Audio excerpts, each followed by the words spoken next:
3 years ago, the United States restricted China's access to NVIDIA's most advanced artificial intelligence chips, specifically the A100 series. The policy objective was simple: slow China's progress in high-performance computing by denying it access to top-tier American technology. NVIDIA responded by designing a reduced-performance alternative, the H200 chip, engineered to comply with export rules while remaining commercially viable.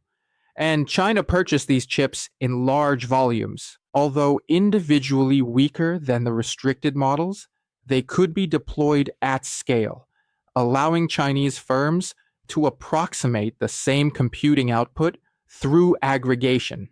The result was predictable. Sales to China remained strong, generating roughly $15 billion in revenue for NVIDIA. But the policy environment shifted again.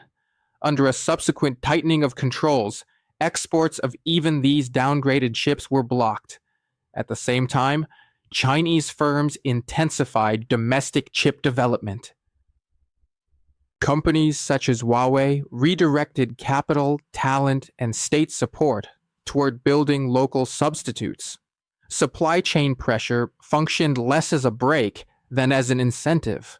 NVIDIA, facing the loss of a major market, publicly argued that the restrictions were harming an American company without achieving their strategic aim. The US government later moved to relax the ban and again permitted H2O sales. But by then, conditions had changed.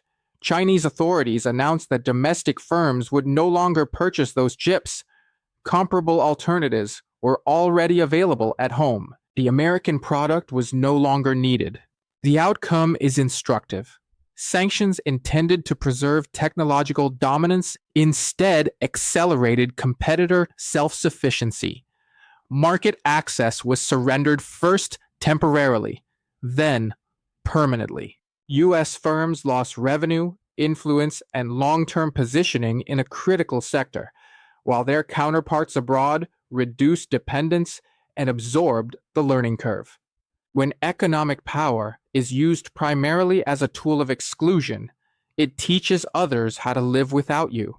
For the United States and its companies, this episode is less a story of confrontation than of quiet displacement.